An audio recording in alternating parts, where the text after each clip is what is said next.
This episode brought to you by How to Write Manga, your complete guide to the secrets of Japanese comic book storytelling. Available wherever fine ebooks are sold.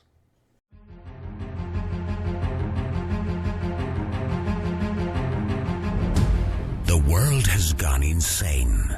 Cosplayers rule the conventions, gamers dominate the tabletop, and the internet. Sci-fi subjugates the movies, and fantasy rules the bookstore with an iron fist. Only one group can bring order to this unruly mob. A team of uber geeks, masters of the nerdly arts, trained for decades in the hobby shops and basements of the nation. Mobilized by the secret masters, they are the Department of Nerdly Affairs. Hello, operatives, and welcome to the Department of Nerdly Affairs. I'm your host, Rob Patterson, here with my co-host, Don Chisholm. Yo. And tonight we have an extra special guest, recent recipient of the Inkpot Award at the San Diego Comic-Con, founder of Antarctic Press, and renowned comic artist, Ben Dunn. Welcome to the show, Ben. Salutations. So, Ben, why don't you tell our listeners a little bit about yourself? I mean, I'm sure many of them have heard of you, but there might be a few, often, Siberia that haven't. So tell us about your background. Well, let's see. I was born in Pingtung, Taiwan. Immigrated here to the United States in '65. So I grew up all my life here. And from an early age, I knew I was destined for geekdom because I loved watching all the old Star Treks and Batman and anything genre related. I was just into it like nobody's business, which to the great chagrin of my father and mother didn't quite understand, what I was, why I was into that kind of stuff, because it's definitely not an Asian thing to do. But I loved reading comics when I was growing up. And I was just so much into it. I decided from an early age I wanted to work for Marvel Comics, and just started on the path to becoming a comic book artist. And then in 1984, I borrowed some money, started Antarctic Press, and created Mangazine. But before then, I had made a trip to Taiwan. My parents took me there when I was about 11 years old, and that's when I got my first exposure to manga, and that's when I started becoming a big manga file and just started promoting the art forms. And I finally got my chance in '84 when I started Antarctic Press and created Mangazine, and then Ninja High School followed soon afterwards, and the rest, as they say, is history. Okay, wow. Okay, let's unpack this a little bit. So what was your first great, let's say, manga love? Like, was there a manga that really influenced you back in the beginning? Well, I didn't even know manga existed. I was 11 years old. I didn't know I was in another country, and but my inner nerd couldn't be contained. So I asked my relatives if they had anything comic related, because I had to have my comic fix. And since there were no American comics, naturally, but they understood what I was talking about. He said, "Oh, you want manga?" And I said, "Manga? What the hell are you talking about, manga?" And apparently that was the word for comic in Taiwan. And they took me to a bookstore, and they showed me shelves and shelves of manga. And then the first one I got was a Mazinger Z manga, and I just fell in love with it. I didn't read a word of it. I don't, of course, I don't read any Mandarin. I don't talk any Mandarin. But I know good art when I see it, and the stories were so well told that I could actually follow the story, make up my own dialogue without any problem, and. I was so impressed by their ability to tell a story, even though I didn't understand the language. And what surprised me was it was in black and white, and it just really appealed to me. And I was just, after that, I was just a voracious manga reader, and a collector. And since it was so cheap to buy them in Taiwan, I just bought stacks and stacks of them, to the point where my mother and father actually were concerned that Mm-hmm. my collection was taking up too much space in the little place we were living in. Oh yeah, Taiwan apartments are tiny. That Well, would, yeah, we actually we lived in just outside of Taipei, and right. the university my father was teaching at Mm-hmm. actually provided a fairly decent sized house for us to live in. So it was not Right. a issue of space, but it was an issue of just well, actually, it did become an issue of space eventually. Mm, So I bought bunches of manga, but bunches of toys, and I was just crazy. But unfortunately, I had to leave a lot of it behind when we had to go mm, back to the States. And I sure wish I was able to bring it all back, but I just didn't have the space for it all. So I picked a few right. that were my favorites and brought them back with me, and I just kept looking them over and over and over again, and decided that this was something I really wanted to promote. Mm. Wow, I can understand that. Out of curiosity, what did your father teach? He's a teacher of anatomy. Oh, okay. Yeah, so he's a real egghead. Right. So you can be surprised. You can see why I would be such a disappointment because I am not as smart as he is, but I sure can draw better than he can. Well, right. And if I recall right, your brother Joe is a doctor, isn't he? Yes, he's an MD. You know what they say about MDs? Okay, what do they say? $1 million. $1 million. Oh, okay. And my So you have to father's a remember PhD, pure, poor, hungry, and dumb. Poor, Hungry, and Dumb. Yes, that one I know, of course, being academia. But you have to, my father's also a doctor. Is he And now? MD? yep, yep, my father's an MD. My mother's a nurse. You can guess where they met. But the thing is, he's a Canadian doctor, so MD up here doesn't stand for millions of dollars. Well, he should move to the States then. Well, he's retired now. He's a retired former doctor living out in the country and enjoying himself. Oh, there you go. Exactly. So, okay, that's interesting. So you must have had lots of models to work from. As for you have all your father's anatomy books you could actually use for drawing. Oh, well, I did, and they were very interesting. I didn't really care much for them because, Hmm. they were like pretty gruesome stuff. Oh And yeah. I remember him taking me to the university where we would go to the autopsy room, and Hmm. we would sit for hours. But I do remember spending hours putting together my own magazines and using Hmm. the university photocopy or to make my own little magazines, and Right. that's sort of got me on the path to doing publishing. So I Right. actually do remember all that stuff. So it was kind of fun. Wow. Except, wait a sec. Do you mean that your father would take you to watch autopsies? Well, not exactly autopsies, but we would go to what is known as the cadaver room, Oh, where okay. he would teach students, where they would have Hmm. cadavers and they would dissect them. Right. Yes. So I do remember that very clearly. He also did a lot of research. So Hmm. he would go to the mouse room where they would have tons of Hmm. rodents, and would dissect those too as well. And so it was it's kind of wonder I didn't grow up to be like a serial killer or something like That's what I'm thinking. But it does explain Mighty Tiny though. Yeah, well, it's true. It does. Well, actually, the my influence for Mighty Tiny is when I watched Secret of Nim Oh, of course. by Don Bluth, because and also at that time I think the furry genre was just starting to become more prominent, and Hmm. I started hanging around with a bunch of furry artists, and that sort of got me into that as well. So. Hmm. Yeah, and then that's I sort of liked that, and I decided to. And then of course I was exposed to Macross, and I did sort of a Hmm. mashup, between doing a furry with mecha, and I thought, no one's done that before, but see if I can get that. See if I can pull that off. And you definitely pulled it off. It's just too bad that it didn't get more of a fan appreciation. Oh well, that's the thing is I'm not too worried about that.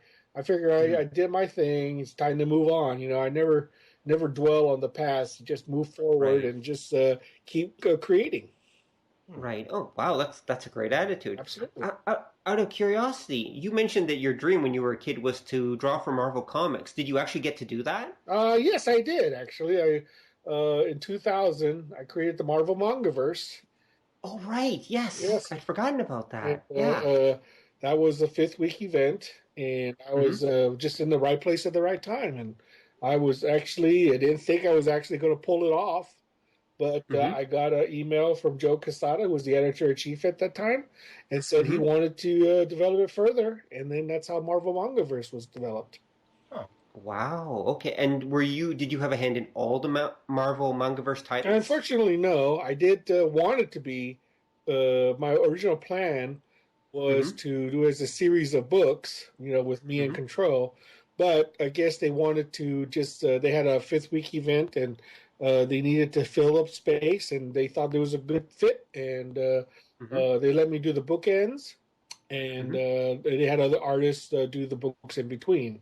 So Right. that's how that came about. And then it did so well, they gave me a 6-issue miniseries. And that was which title? Was it the Spider-Man one? I know that was Kiari Andrews. I did the Okay. Marvel Mangaverse miniseries, 6 issues, Ah. and that was a spinoff. And then that was the end of it after 6 issues. Hmm. Hmm. Well, it was Marvel's experiment with manga. Well, I think they still want to do it, but I just don't think they have the right mix yet. Okay. Well, I can see that. that's kind of interesting too, because I've wondered about that. I know DC tried something similar, and it kind of seems weird because I know around the early 2000s, you started hearing that as the Japanese stuff got more popular here in North America, that a lot of the big wigs at the big two and a half, like your Marvel, your DC, and your sometimes Image, that a lot of them did not care for the Japanese stuff. And did you find that when you were working for them, or? No, I think they cared about the Japanese stuff. It's just that the people who bought their stuff didn't care. Hmm. People who read Marvels and DCs, they're just not manga people, Yeah. because they've grown up reading Marvel comics, and Marvel comics has a certain style and aesthetic, and like I said, I was just lucky. I was in the right Hmm. place at the right time, and manga was ahead. They thought they could cash in on the manga craze at the time, and it was fairly big. It was one of the largest growing segment of the comic market at the time. But I Yeah. think Marvel and DC are just not experienced enough to understand what manga was all about. Hmm. And Hmm. my like I said, my original plan was to try to create sort of a manga aesthetic for the Hmm. Marvel universe, but I didn't wasn't allowed to go forward with that original Hmm. inception. Yeah. But I think that in its own way, Marvel and DC and the rest, the manga aesthetic has been slowly creeping in little by little, and Yeah. until you get to the point where it's become sort of ingrained, in both universes. There's some books Hmm. that they do that have sort of a manga feel to it, Hmm. Hmm. while still maintaining their own identity. And that's to me, that's perfectly fine. If people who like manga, well, they like manga, and people who like superheroes, well, they've got Marvel and DC. So I'm not too worried about the big companies, Hmm. adopting that kind of look and feel, because they're huge. They dominate 95% of the comic market or something like that. But manga has its own little genre, Yeah. separate to itself, and that's fine by me as well. So and then Hmm. of course uh, a lot of people consider American manga as sort of the bastard stepchild of the whole genre, but that's okay. I look at it as art, and art is art in my opinion. And if it's good Hmm. stuff, I don't care what you call it. That's it's just what it is. I just particularly just like that particular style, and I'd like to I use it in my own storytelling. If you like it, great. If you don't, that's fine too. Hmm. Hmm. Okay. Well, why don't we take another step back since we're jumping around in time here, but so you did Mangazine, and what came after that? After that, we did Extremely Silly Comics, which was sort of a humor title. And then after that, we started publishing other creator-owned material, and then we needed a 3-issue miniseries. So I decided, oh well, I could do a 3-issue miniseries, and I decided to go with a title called Ninja High School, and it did so well, and I liked doing it so much that we decided just to keep it going. And here it is, 30 years later, and it's still going. Right, that's truly amazing. Yeah, I'm really surprised by it myself because I have a really short attention span. I'm really surprised I let it go this far. It should have ended like in a couple of years after I started it, but it just kept going for some reason.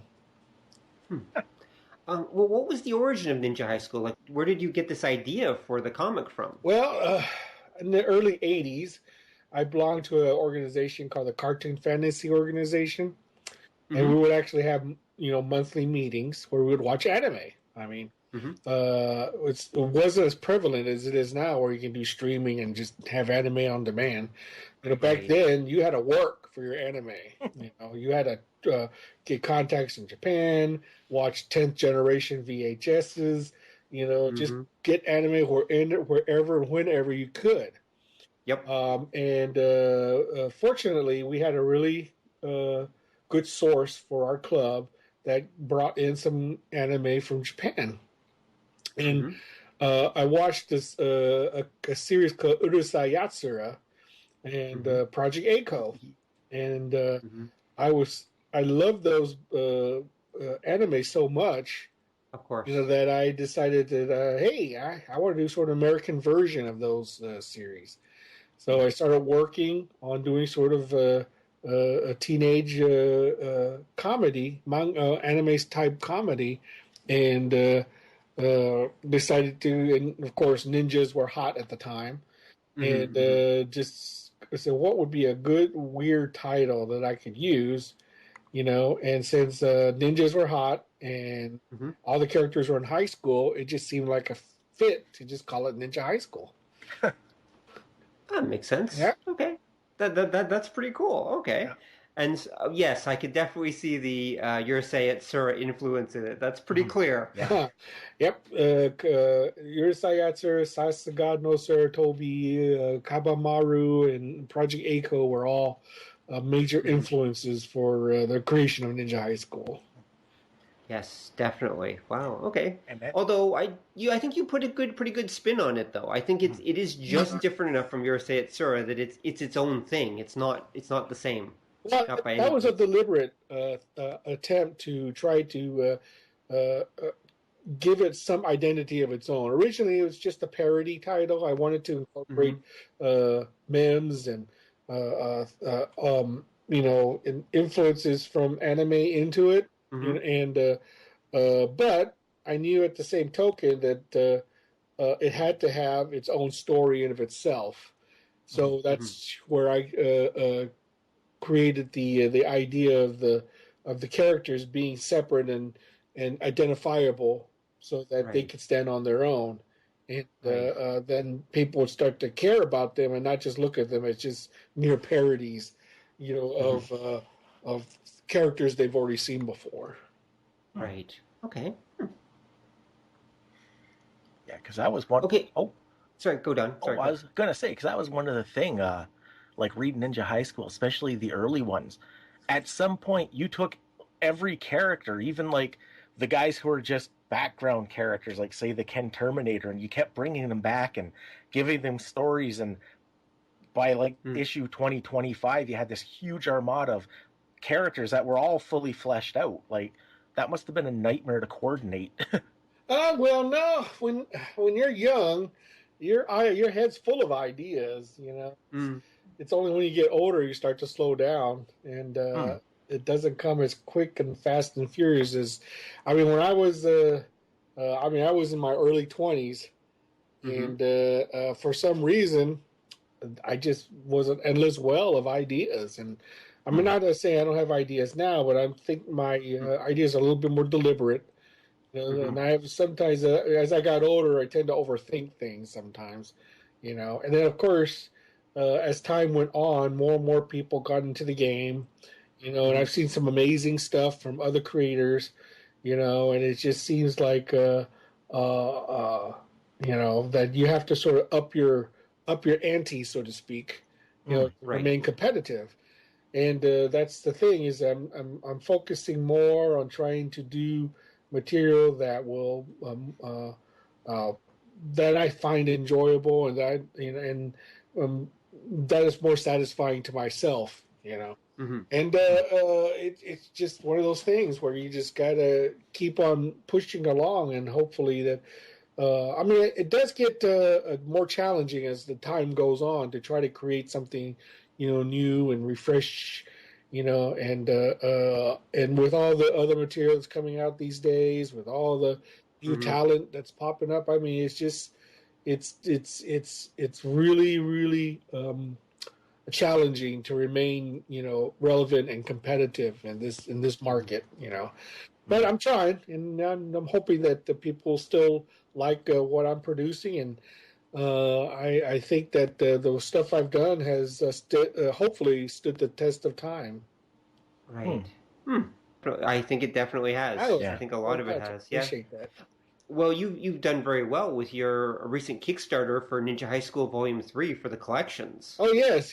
I was very pleased with that, and as soon as I get Volume 3 done, I'll be working on Volume 4. Wow. So how many issues have you actually done yourself of Ninja High School? Because I know you brought in some other talent to actually work on it for a little while there as well. Yes, I think I may have done close to probably about 100 issues, 125 issues, compared to, and the rest were done by other people, like 50 or 40 or 60 issues. I have lost count.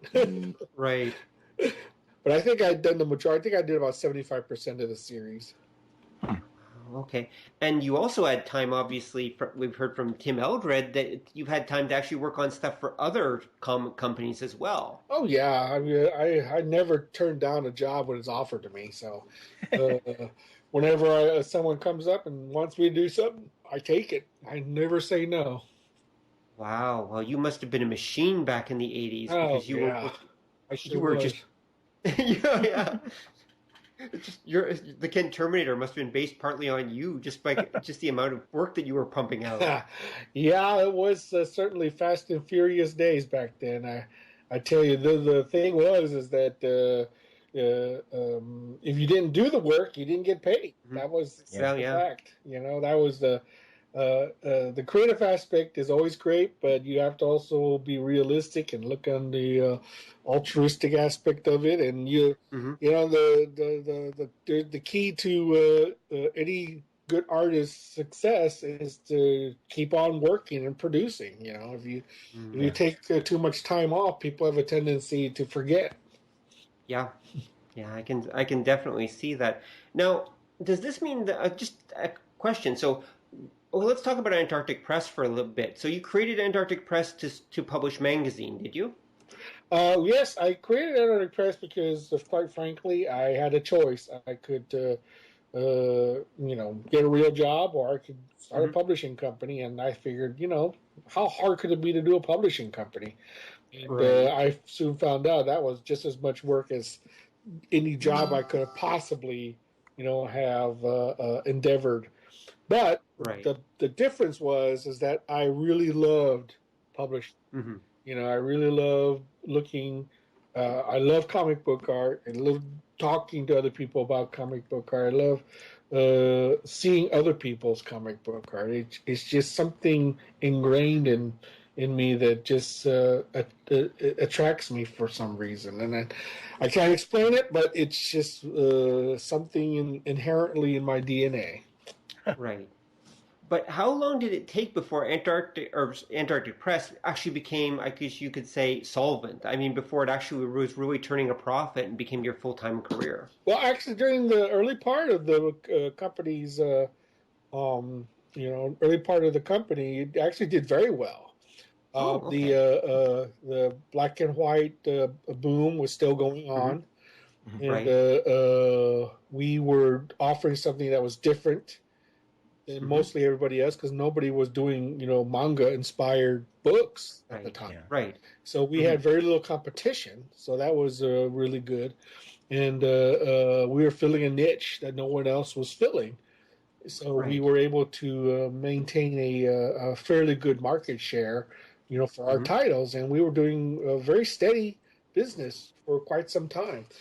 Of course, then the market fell out, the bottom fell out in the black and white, but we managed to Right. survive that, Mm-hmm. and we were able to just keep pushing forward by adapting quickly. And of course, we had Ninja High School, which was our best-selling book at the time, Right. and then I knew the difference between Antarctic Press and other companies was that from the very beginning, I knew AP had to have two things: a bullpen and a library.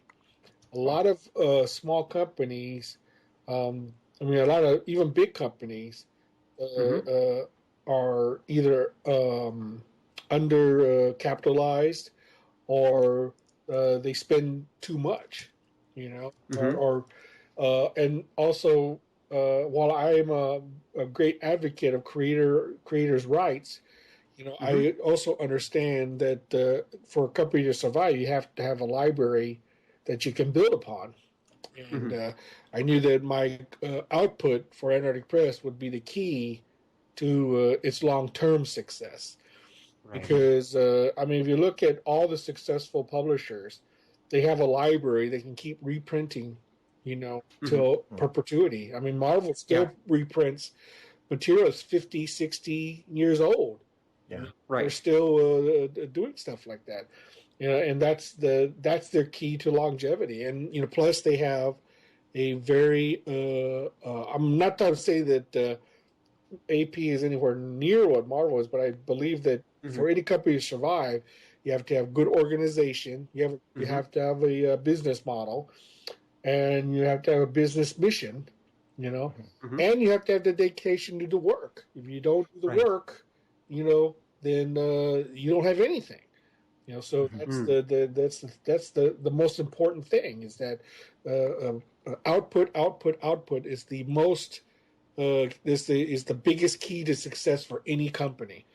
Right. Because if you don't, for any company, period, Mm-hmm. especially in publishing, even if your book sells terribly, don't worry about it. Just chalk it up as a mistake, and at Mm-hmm. least you have maybe the book just didn't find its audience at the time, but at least you did the work and you have the Yep. material. So you can always revive it later on down the line, or reuse it again or repurpose it. So it's one of those things that I knew that if AP were to survive, it had to adapt to whatever the market at the time deemed it. So I think that's Mm-hmm. been its key to its longevity. Yes, I agree with you.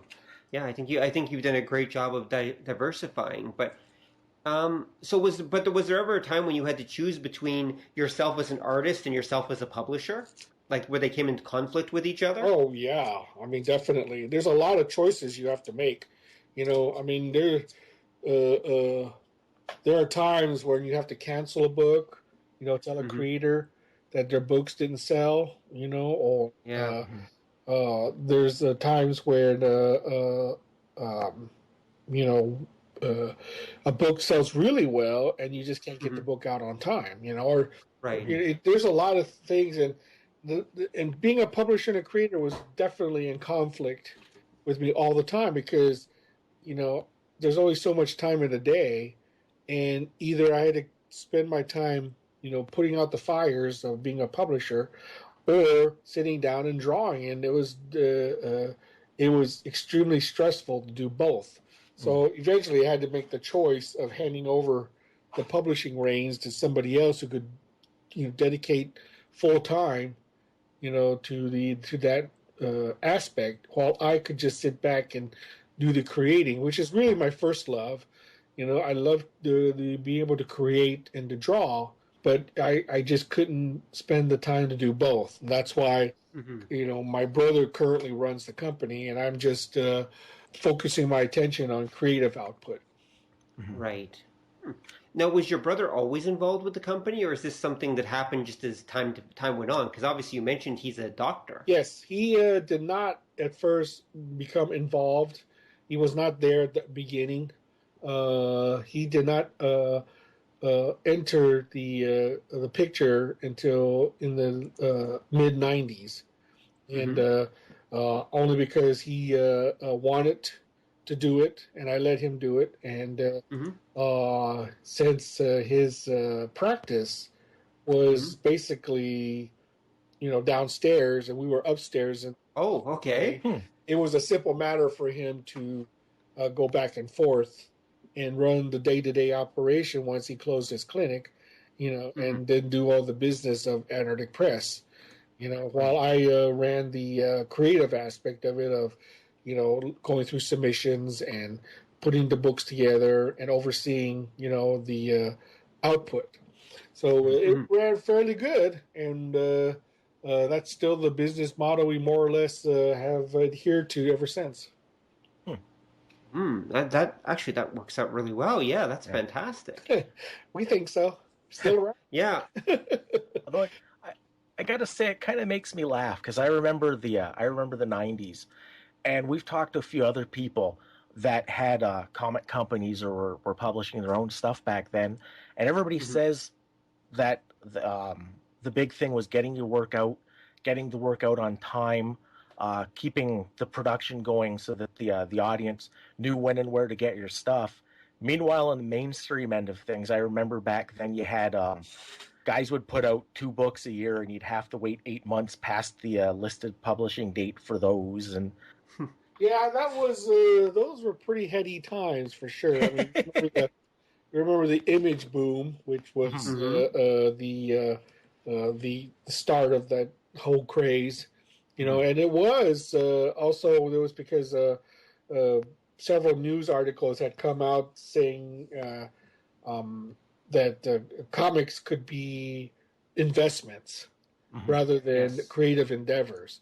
And when you look at something like comics as a commodity, it's not a commodity.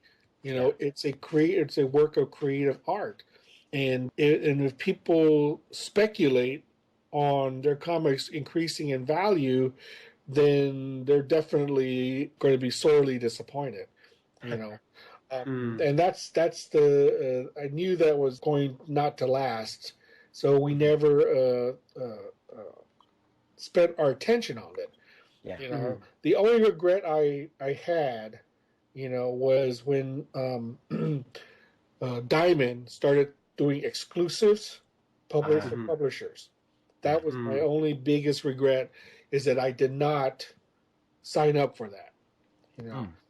I felt there was morally, I thought it was wrong for Diamond to become a monopoly and sign up exclusive publishers, because I felt that it was supposed to be an open marketplace, and that we became I felt that was the wrong thing to do. Now, in hindsight, I realize now that when Diamond had offered us exclusive, I should have taken it. So sometimes your sense of morality can interfere in just good business practice. But that's okay. I don't regret it. Well, I do actually regret it. Okay, you do. You just said you do. I do regret it. But I have to live with my decision, and so to take it with it. But even despite that, AP is still going strong, and we're still pumping out books. Right. Yeah, definitely. Now, is AP as big now as it was before? Like, how many staff did you usually have? Well, in the beginning, it was just 2. It was me and my business partner, Ripley. He was he put in half the money to get the company started, and then it was all me, And I asked a couple of my friends who could draw to do backup stories and things like that as material, and that was basically it. And then eventually I bought his share out, Mm-hmm.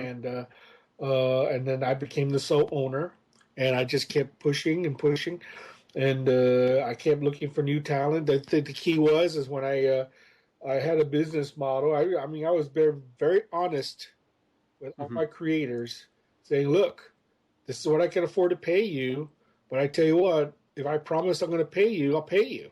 You know, Mm-hmm. that's where we got a pretty good reputation, you know, among creators, that if they work for me, you know, they'll get paid. You know, and I knew that was very important, because if you don't keep your word in this business, you know, then things can go awry very quickly, you know, and you start getting a reputation of non-payment, and, you know, people will start avoiding you, and you start losing talent. You know, I mean, I was up front, and I told them, this is what you're going to get, you know, and then when I say you're going to get it, you're going to get it, you know, but it may not be a whole lot, but I tell you what, if you do well, then you'll get more. So it really was an incentive for people to really strive to work hard, Mm-hmm. you know, to make their books as successful as possible. And like Fred Perry was a good example, you know, of Right. that aesthetic, you know, and he has been with us almost as long as I have. So I'm really proud that he is one of our stalwart, you know, go-to guys at the. Right. Yeah. And you'd be surprised how much. I mean, I've seen creators come and go at AP over the last 35 years or so, and but you'd be surprised how loyal a lot of our creators are, you know, and staying with us, even though we're not the biggest company. You know, they know that we will be loyal to them, Right. and that we will stick with them, you know, and we will support them in any endeavor they decide to do. If they want to stay, they can. We'll support them. If they want to leave, then they can. We support them as well. So, you know, we just try to be good guys, and we try to be honest, Right. and we try to be fair. You know, I mean, we're a company. We have to make a profit. Mm-hmm. I mean, I'm not going to lie to you.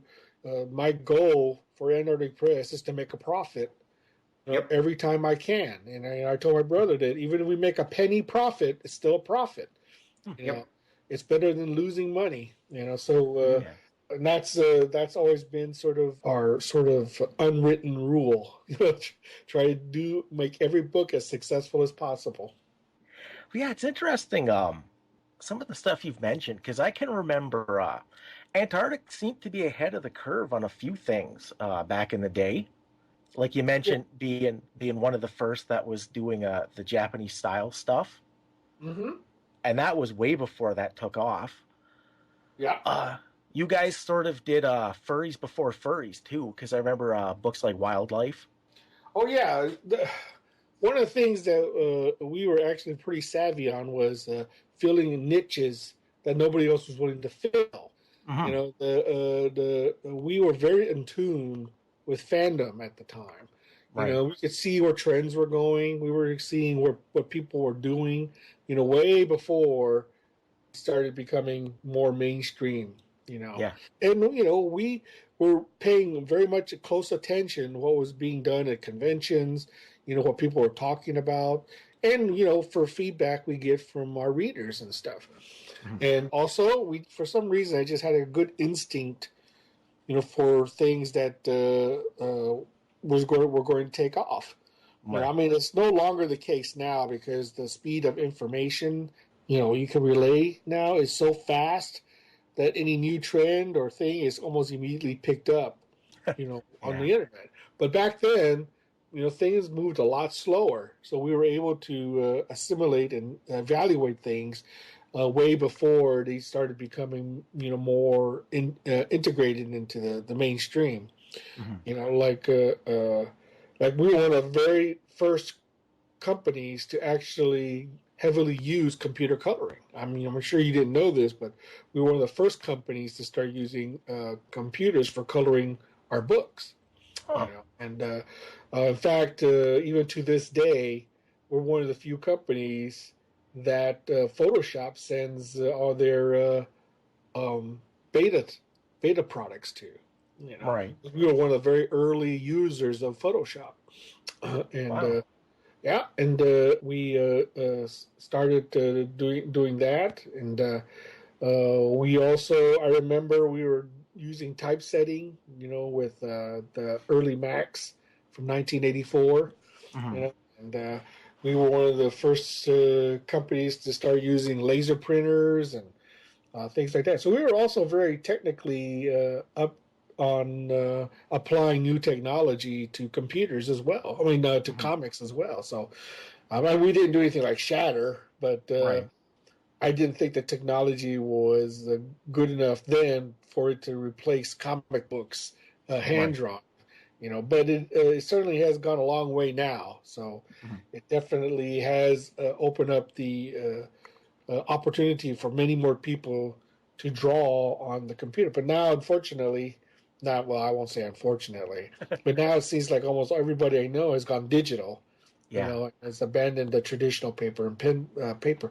But yeah, I'm an old fashioned guy. I still like using pen and paper. So I'm still going to do. I have been slowly adapting to doing all my coloring on computer, but Yeah. when I used to do it all by hand, but I still like to do things where I can sort of touch and feel.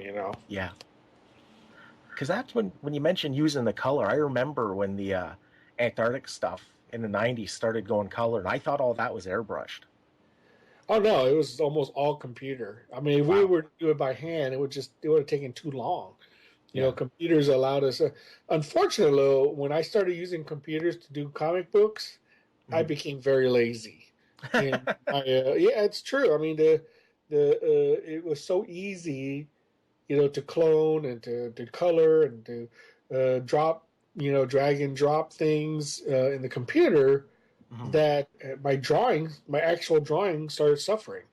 Huh. And there was a point in the late 90s, I decided that I had enough of using the computer for my drawing. I swore I would never I swore I would never let the computer, I would draw all my comics from there on in, and I've stuck to that. Mhm. That's interesting too, because at the time, like I say, I don't know what technique the other guys used, but when the computer color came in, a lot of the other places, everything in their books looked like it was made out of plastic, and that's why I say I thought you guys were using like either an airbrush or the brushes and the dyes, the acrylic dyes. Nope, that was all computer. Maybe some of the artists were still doing hand drawn. I mean, doing hand coloring and stuff. But almost all our books during the '90s were computer colored, Wow. and we've been doing it ever since. Huh. Which was the first computer colored book? Was it Warrior Nunarella? No, our very first cover we did on computer was, let's see, a book called Sete #1. Hmm. Mm-hmm.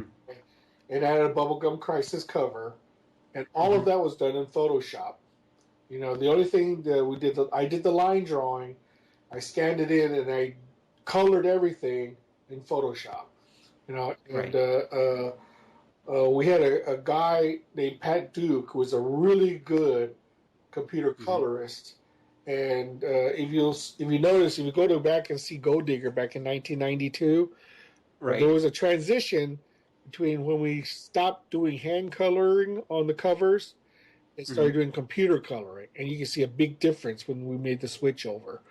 Mm-hmm. And then every single book that we did, well, not every single, but almost like 90% of the books we did were computer colored from there on. Wow. Hmm. Yep. So we started using computers for coloring extensively. The first computer color we did was like 1993, and then Oh. after in 1994, we almost did everything on computer as far as the Hmm. coloring was concerned. Right. Right. Huh. Okay. So actually, since I brought it up, so is Warrior Nunarella is that your biggest title that you've had, like besides Ninja High School? Yeah, well, certainly our no, Gold Digger and Warrior Nun were our biggest sellers at the time. Mhm. Mm-hmm. And Warrior Nun especially so. At the height of the bad girl craze, Mhm. Right. at one time we sold almost 100,000 copies of Warrior Nun. I mean, that was an incredible amount, especially for a small company like ours. And unfortunately, we did not know how to handle that kind of monetary situation, and we hired way more people than we should have. In fact, at the height of Warrior Nun, I should have fired half the staff because most of them were not producing much of anything, and it seemed like the half of them were just there to draw a paycheck, and then as the sales of Warrior Nun started to diminish, we eventually had to face the reality that we had too many people on our staff. At one time, we had like 20 employees. Wow. At the time, my brother and I figured at the time that a lot of them were not producing, enough to justify, continue working at Antarctic Press. So there came a time when we had to actually fire almost like 75% of the staff because they just were not producing, and that was a tough day. That move saved the company, and we were able to restructure and able to save AP. That was the closest we ever came to bankruptcy, but we were able to save it, and we were able to restructure and our business plan. We decided to go lean and mean and just focus on titles that were selling, and started focusing on not just publishing anything that just came down the pike, and focusing on books that actually would sell. Now, I don't regret some of the books we did during that period of time. A lot of books came out that I thought I'm very proud of, was able to do, even though they didn't sell very well. Like Strangers in Paradise was one of them, and Box Office Poison was another, and Trudyverse, and many other books that came out during that period. So I don't regret publishing those books, but I do regret not realizing that it wasn't going to last forever, and I should have invested the money more wisely, the future of Antarctic Press, as opposed to just doling out, spending the money on staff that wasn't producing, material. Yeah, it's hard to run a business. Yeah, I believe it. Yeah.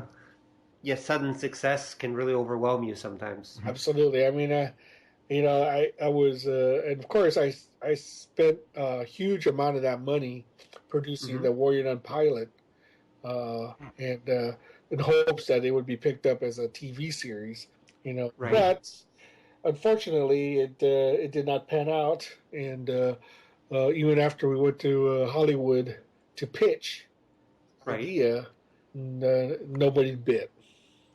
Right. Well, did you get some backlash? I mean, obviously Warrior Nun must have been a little bit controversial in some ways. I mean, some Christians must not have been very happy about that book.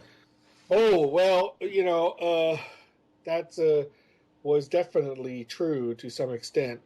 The idea of a superhero nun was something unusual and different, definitely. And, we had a really nice write-up in USA Today, so we had a lot of publicity, and I was even interviewed on TV, discussing it, because it created apparently created quite a bit of controversy. But, no such thing as bad publicity, I always say. So of course.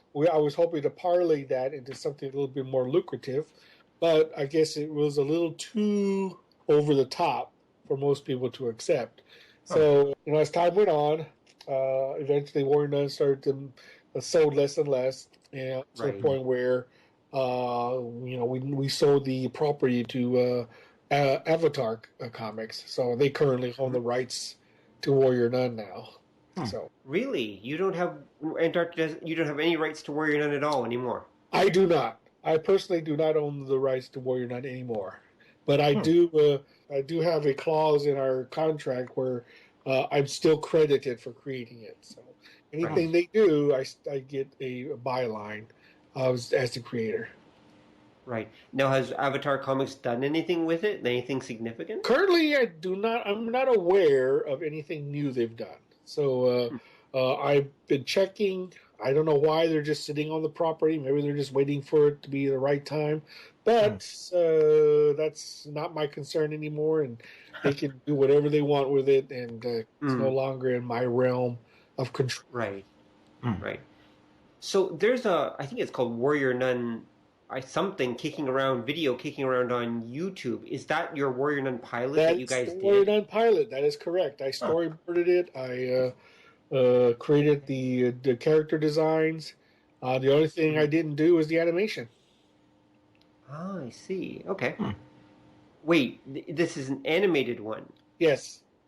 Because there's a live action one kicking around too. Yes, that one is created. That's a sizzle reel created by. If the one you're talking about is the one with the live action character, that one created by Perfect Circle Productions, who currently own the movie rights. Okay. Oh, I see. And they're the ones who are developing it as a movie. And in fact, their company is actually located in Canada, surprisingly. And it's created by the guy named Dean English, who's the producer. Did a movie called Edison and Leo, which was a live action movie. Stop motion movie he did. And currently he's developing Warrior Nun as a live action film. If he's successful with it, then I get a small cut, but I'm hoping that it'll go somewhere. But right now it's been in development hell for the last 10 years, so we'll see what happens. Well, don't worry. I'm sure Netflix will pick it up. Netflix picks up pretty much everything. Yeah, that would be nice. I would love to see it someday. Who knows? Okay, so what is your major project that you've got on the go right now? Like, what's the thing that's got most of your creative focus? Well, currently I'm working on the Ninja High School textbooks. I'm reformatting them, redoing the pages. I'm working on a revival of Ninja High School, and I'm also working on several new series, like Steam League. I'm working on a new series called XXXY, and I'm doing a lot of commissions for other people. So I've been keeping pretty busy for the most part. And I'm also doing Science is Magic. I did the first issue as a Kickstarter. I'm working on the second one right now. So those have been keeping me pretty busy. Oh wow, yeah, I imagine. So what's with the focus on Steam stuff for Antarctic Press? I've noticed there's Steam Wars coming out, and you've got a whole pile of Steam related comics. Well, again, that's the whole filling a niche that isn't being filled. As far back as the mid '90s, we were aware of the steampunk movement, and we are also big fans of the steampunk aesthetic. And I was very much actually into steampunk with Mighty Tiny, the first miniseries I did. Right, yeah. Where I switched it from a mecha with mice into steampunk with mice. Right. Yeah, that's true. And at the time, I didn't know it was called steampunk. I called it sort of a Victorian influenced, comic. And then at a convention, someone came up to me and says, you're one of the first people to do a steampunk comic. And I said, well, what do you mean? What you mean? He says, Mighty Tiny is considered a steampunk comic. And I said, I didn't, it wasn't my design, that I set out to do steampunk comic, because I recently had watched Miyazaki's Castle in the Sky, back in 86. Right. And I loved that movie. I thought it was great. So I decided to do my own version of it with the Mighty Tiny, and that's how I started that doing all that stuff. So I guess Miyazaki is sort of like the father of modern steampunk, I suppose. In a lot of ways, yeah. I don't know who it is, but I guess you go far as Jules Verne as the original, godfather of the steampunk movement. But AP starts noticing that more and more people were into steampunk and Right. decided that it was be a good fit, for them to do comics based on that aesthetic. I'm sure when another aesthetic comes along, I'm pretty sure they'll probably follow to that too. Like, I told them that what they should do is do some comics about cosplay or do comics about other things that might be popping up. You just got to keep your eyes and ears open and see what is trending. Right. Yeah. And adapt. I think that's a good strategy. Yeah. No, it works for AP. Because the thing is, it'd be suicidal to try to go head to head with Marvel or DC. A lot of companies have tried. They've tried and they failed. Every single one of them. So there's no reason for us to go head to head for something they do so well. I always akin to like Marvel and DC as being huge dinosaurs, and we're little tiny rodents running around on the floor. Now, we may not be the biggest creatures in the world, but we're survivors. So, as long as you can survive the next day, then you've been successful for that day. Makes sense. Yeah. And carve out your little niche in the world, and you'll be quite happy, I think. Yeah. Right. Well, thanks to the internet, there's a lot of niches out there for you to cover. Yes, the digital revolution has definitely been a boon for creators. It used to be back in the day, you had to go through the rigmarole, finding a distributor, getting your book printed, and getting into comic stores. Now, you can do anything you want, and you can post it that very day and reach thousands, up to thousands and thousands of people. Right, yeah. And it's just amazing the speed of being able to share your creative work, and it's just you no longer have to wait. You just do it, but again, you still have to follow the same aesthetic of being able to produce something all the time. It's great to be able to do something and place it online.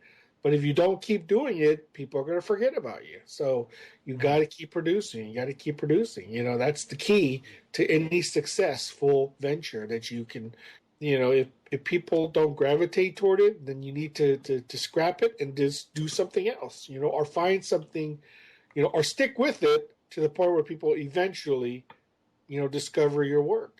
So in your opinion, as an experienced artist and creator, how long should you stick with something before you finally say, this just isn't working, it's just time to chuck it and do something else? That's totally up to the individual creator.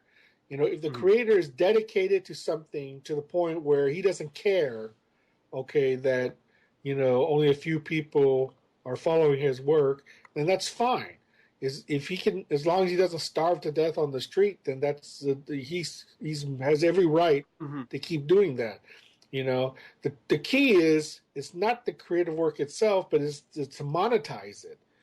Okay, it's one thing to create something; it's another thing to monetize it. That's where you, as the creator, has to come in. Okay, because nobody remembers the work. Everybody remembers the artist. So the artist should be the main focus, because when you mention certain artists, like Norman Rockwell or Andy Warhol or, Salvador Dali, do you remember any of their works? I mean, you remember what they look like, but you never remember who the titles are, or what they, all you know is that you can recognize their work and then you recognize the name. Okay, so that's the point you have to do. You have to sell yourself more than you sell the actual creative work. The creative work speaks, you speak to the people through your work, but in the end, you want people to recognize you and not your work. Because I know that seems antithetical to the way things are, because you want people to notice your work, but the only reason for you people to notice your work is to notice you. Okay, because that's the really the end game. You want people to know who you are, based on your work. So that's why you have to keep producing, so that people can recognize, you as the talent, and that to me is the key to any successful artist or creative type is that you get to the point where people start to recognize you and less of your work. You know, so if you can follow that formula, then you can start being able to find success in what you do because of who you are. So it's all about personal branding then. Absolutely, you're the brand. Okay, I mean, if you look on the grand scheme of things, okay, you're only as good as your last project. You know, that's very true. And if you can, fill people with the confidence that what you do is good, then they'll keep gravitating back to you. You know, because they'll be expecting something that is going to be, hopefully, something they'll find entertaining.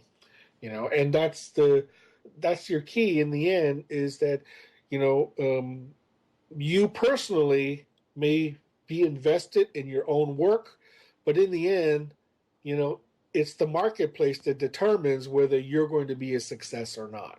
So you have to make the determination, do I stick with this? And hopefully I'll start to generate enough people to like it where I could actually make a living off of it, or do I just chuck the whole thing, start again with something new, and hopefully this time it'll work.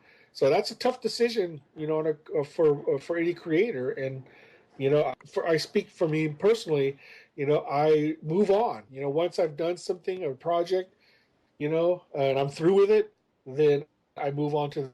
I can always go back to a previous project if I feel like it, But if I don't feel like it, then I just move on to my next one.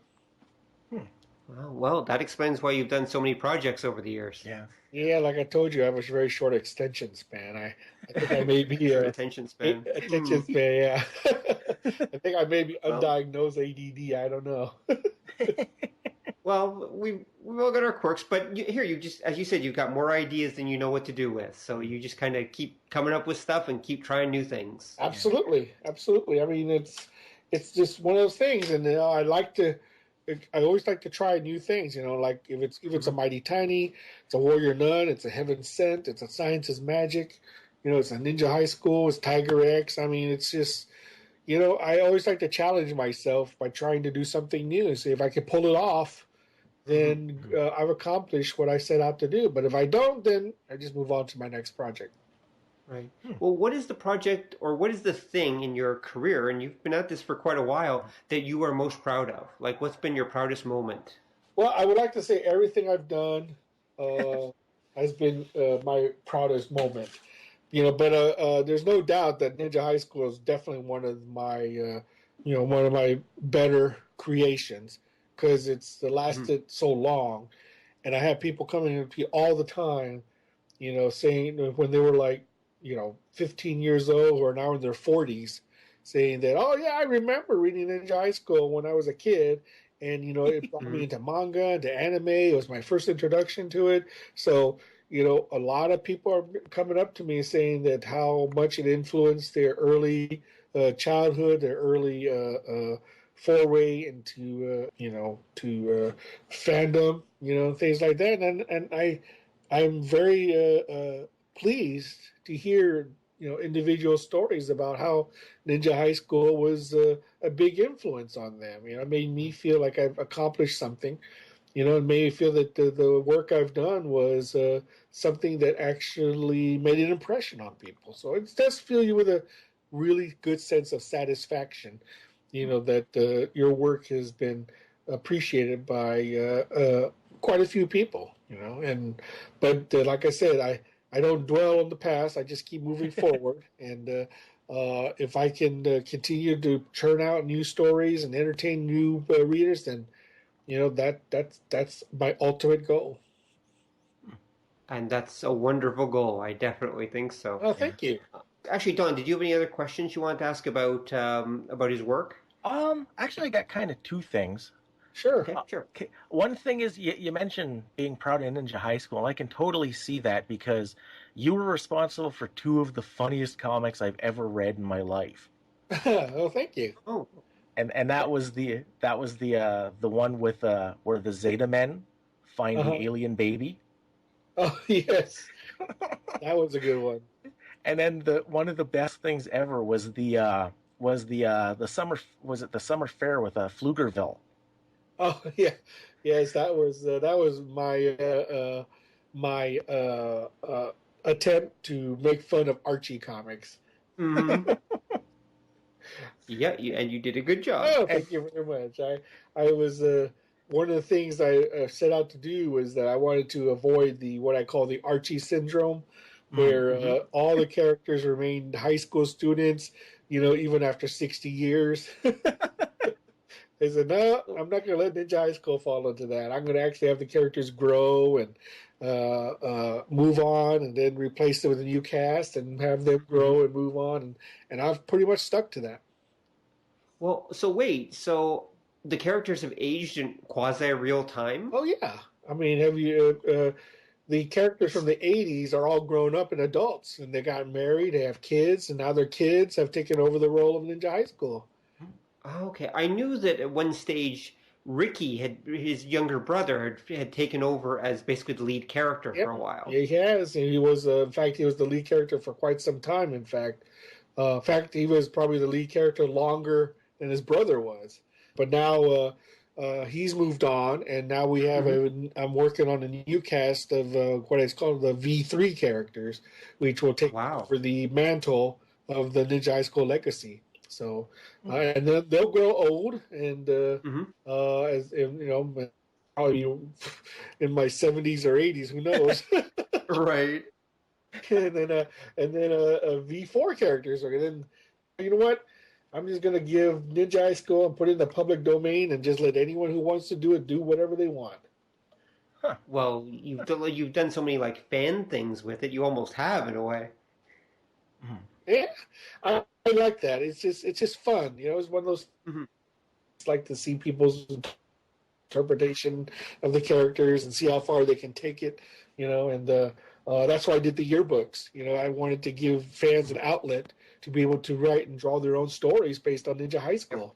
And I freely, encourage people to come up with new stories and ideas because I think Mm-hmm. that whenever you allow fans to indulge themselves and to have a little fun, with characters, then it's I think it benefits everyone. Huh. So I want to ask you something. So I've noticed on your Facebook feed, because I've been following you on Facebook for a little while, you've had a lot of advice recently for young creators, some very strong advice, in fact, towards new comic artists and new creators. Is there a special reason why you've been talking about a lot of that recently? Well, I got I have a lot of my Facebook friends posting, stuff that I've been reading, and some of it's Mm-hmm. kind of distressing. They're complaining about this, complaining about that. That they're not able to do this or that. And it seemed to me that and plus I go to a lot of conventions and I see a lot of people's stuff come up and ask for my advice and I thought what, maybe I should just go ahead and write down what I think Mm-hmm. would be a good advice for people who are just starting out. Now, of course, the dynamic has changed quite a bit. In some ways it has, and in some ways it hasn't. The dynamic has changed that now anybody who's a creator can put Mm-hmm. their stuff online with very little effort. Right. And they can potentially reach thousands and millions of people. Overnight. If Mm-hmm. their stuff is good, but there's still people out there who are still trying to get work. And I think that if I can give them some head start on Mm-hmm. them to find work, then I think I will have done hopefully a good service to them.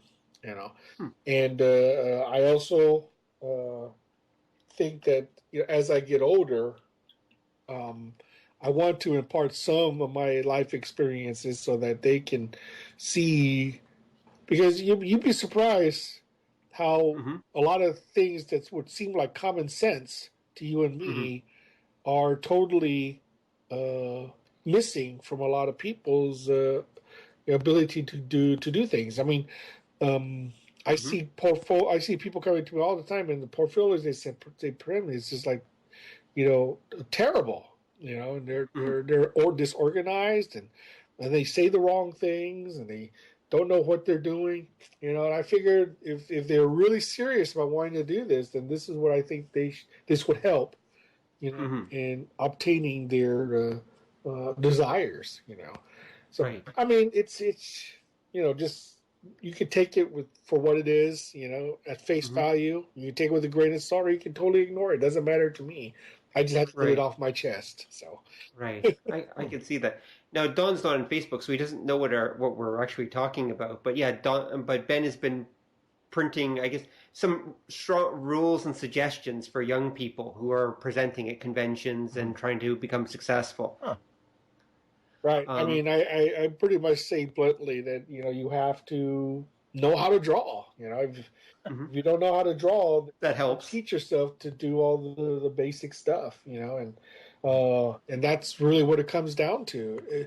My one of one I'll probably mention is that get to the point where you don't have to go to them; they'll come to you. That's Mhm. the key, is that if you can get to the point where your work is so good that people will want you to do work for them, then you've got Mhm. it made. But you got to get to that point. So it's and the only way to get to that point is to work your ass off. And that's Right. the only way to do it, unless you have some sort of Mozart DNA instilled in you, where you can just everything comes naturally. Then you Mhm. have to learn, and you have to do, and you have to work, and that's really the key to any successful venture. So Mm. Yeah. Yeah. Okay. Well, it sounds like that's definitely your advice to the next generation is just work your ass off. that's the advice for any generation: work your ass until the Right. robots come along and take over. Right. And I would be surprised it gets to that point. Mhm. Have Oh. a Oh, probably. art robot. Hey, fill in those backgrounds for me. Yes, sir. Well, It's almost to that point now. Yeah. it is almost. We've got friends that work in the animation industry, and I can tell you that in the animation industry, at least on the executive level, their dream is to basically get rid of all the background artists and everything, just replace them with computer programs and machines. Absolutely. I mean, it's getting to that point. Pretty soon, you're going to have a library, or an AI that will Hmm. generate anything you want based on your description. You know, Mm. Yeah. and then then we're talking about a whole new ball game.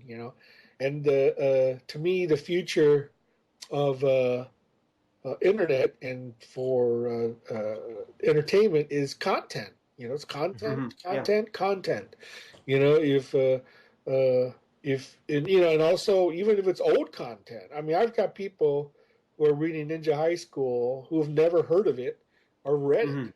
Hmm. I mean, Right. and so what may be old to a lot of people is brand new to a lot of people. So Mm. at its height, Ninja High School was selling like 12 or 15,000 copies, but now Hmm. it's got a potential to reach thousands more, and perhaps even millions more just online. Because a lot of people have read it, doesn't Hmm. mean that everyone has read it. So you That's very true. just keep it out there. And like I said, I was talking about the library. That's where the Hmm. library comes in. You're able to Hmm. take what you've done previously, and present it to a new audience. Yeah. Hmm. Right. Well, have you thought about taking I guess it'd be the Phil Foglio approach of just like having ninjahighschool.com and just putting it up as a web comic and selling merchandise, that kind of thing? Well, I would, but I am not. I'll be honest with you. I am not tech savvy. I haven't Right. figured out how to do my own web page. That's why I only do Facebook and other put my stuff on other people's web pages, because it's far easier for me to do that than to Right. maintain my own web page, because that Hmm. that actually takes a lot of work. I mean, I know Mm. people who maintain their own web page, and it's almost as much work as publishing. because Sometimes it depends how much you're doing with it, but thanks to what they call WordPress, is the current blogging software, it's actually pretty simple. You actually can do it pretty easily. As time goes on, more and more, it makes things are getting easier and easier, and eventually, I may decide that I may get to the point where I can actually do my own web page. But currently, I'm pretty happy the way things are, and my only real concern at the moment is to create more content, and then eventually, if I decide I want to do a web page, I've got 30 years of material I can draw. Oh yeah. So I don't have a problem with the content. I just got to figure out the technology. Right. But like you said, things are getting easier and simpler. So I make it to the point, but even a simple mind like mine can eventually navigate the intricacies of of my own web page. Well, actually, you don't really need to do it yourself anymore. There's companies like Odesk and other places that will get you what are called virtual assistants, which are people that are scattered somewhere on the internet, and they hook you up with them, and they basically take care of all your like internet and everything related work for you for like a relatively small fee per day. And then when you don't need them, you don't need them. You don't pay them. Oh. They're not like on staff. I may consider that. Thank you for imparting that bit of information. Yeah, because I'm involved with the self-published world, like self-publishing books on Kindle and Amazon, things like that. Yeah, I do have books on Kindle and Amazon and stuff like that, and comics. What do you call it? What's that? Oh, comic website that does all those Comixology? Comixology. Right. Yeah, stuff on there, but I don't. That takes a lot of time to do, because like when you do your Kindle stuff, you gotta go through all this PDFs and conversions and Right. Well, Zane, that's why you hire virtual assistants to do that, because after all, there are people out there who basically want the work and are willing to do it for like minimum wage or whatever to to do small jobs like that, because it's global, right? Well, I was not aware that such a service existed. I definitely will look into that. I'll send you a link later on Facebook. Okay, I would appreciate that. Thank you. Yeah, and so, because you can get all kinds of things done for a relatively small cost. But anyways, that's not relevant. So, all right. So I guess we know where the future of comics then is going. Definitely digital and definitely online in one form or another. Yeah. But there's still going to be a need for paper and print. I mean, I think that as far as it going extinct, I think it'll be a long time before that happens.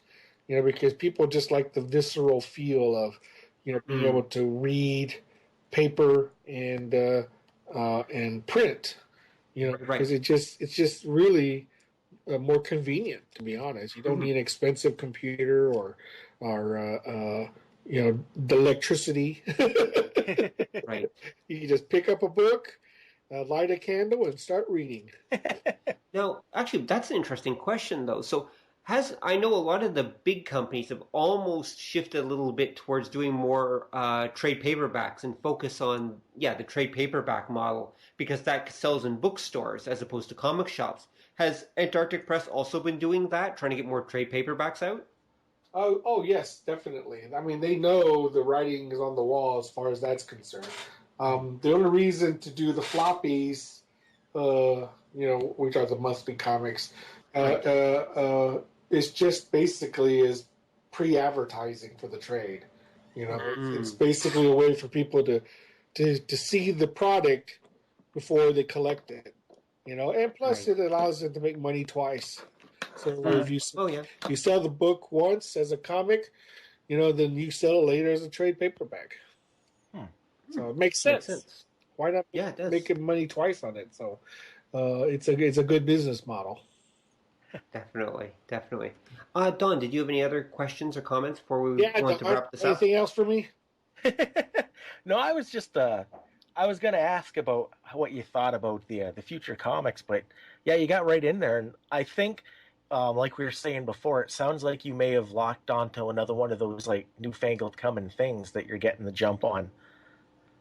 Oh, well, thank you. It's comics are to me. In fact, I think comics will actually become more legitimized as a art form. Mm-hmm. I had an idea where you could actually do teach things through comics. Because I think people respond more positively to something that's visual, Right. as opposed to just text.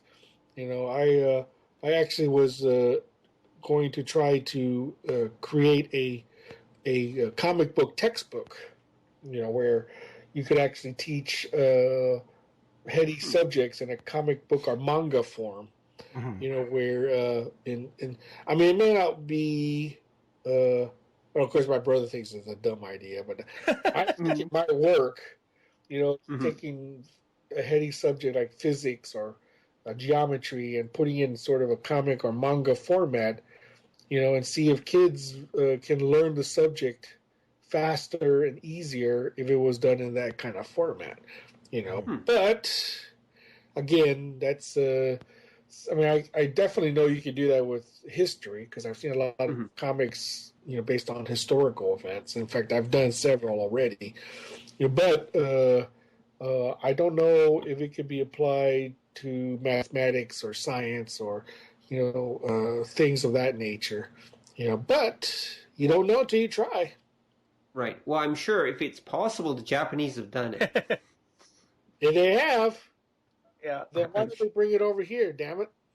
Well, Yeah, well, because those are things they don't think will have a wide audience. They don't think that yeah. probably Americans will be interested.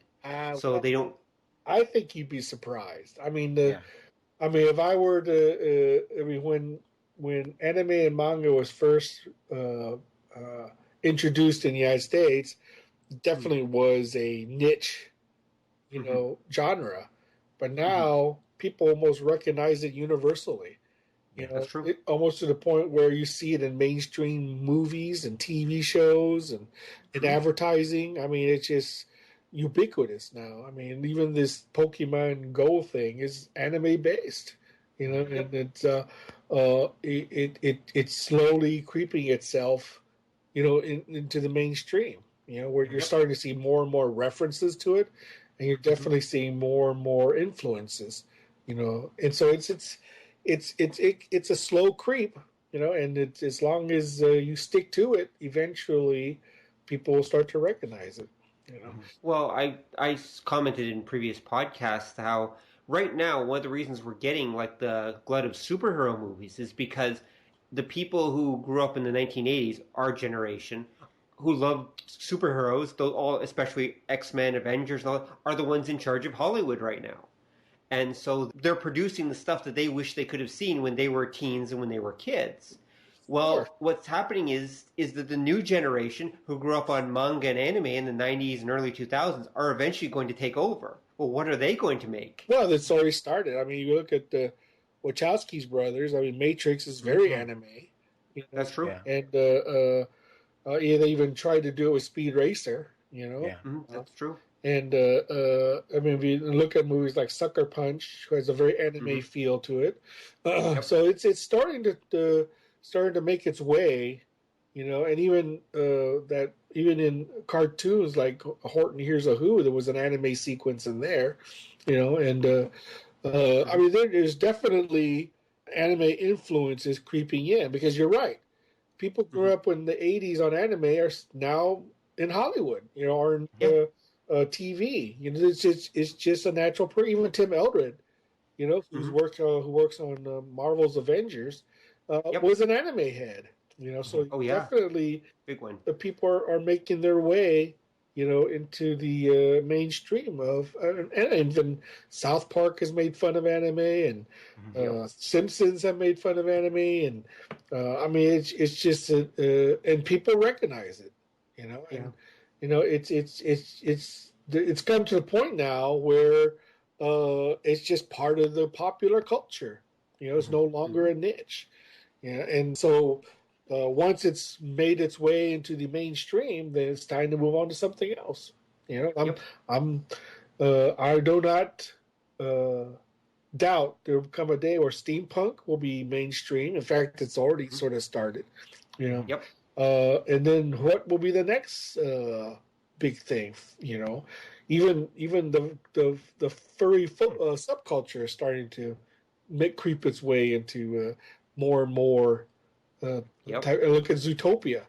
Yeah. It Yeah. definitely was, and it did a tremendous business. Yep. So it all you have to do is take anything genre related and just make it good. If you tell a good story and you tell a good story, you present it with high quality, and a passion, people will recognize it for what it is. A good, if I wanted to do, Space Wizards or something like that, or that's and if you do it well, people will recognize it. So it's just that's all you really have to do is just do whatever you do, but do it well. Okay, and I think that's an excellent note to end on. So thank you, Ben, very much for coming on. We really appreciate It's it. been my pleasure. I hope to see you guys someday at Anime North. Like I said, I am there every year. So if you decide to come by, we'll hang out and we'll shoot the breeze. Okay, that sounds awesome. So, any final thoughts, Don, before we go? Oh, no, I think you covered it all pretty good. Okay, so thank you everyone for listening, and please tune in next time, and we'll be talking about more amazing stuff that you absolutely do not want to miss. And yeah, we'll figure it out when we release it. Talk to you later, guys. Thanks Bye. very much. You take care.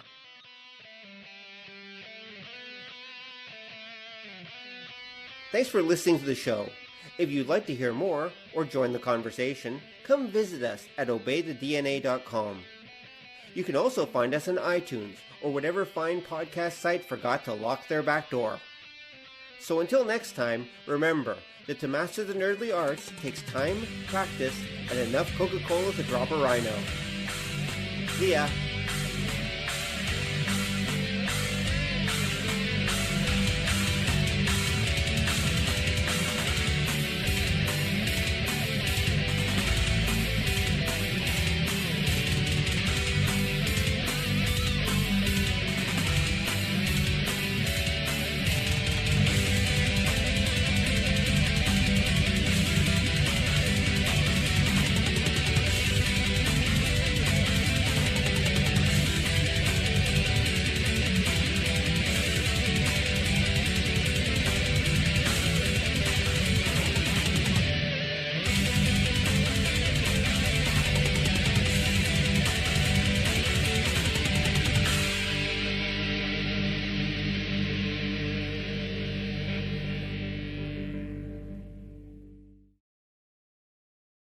Come on over and join the conversation at obeythedna.com, where you will find show notes and more.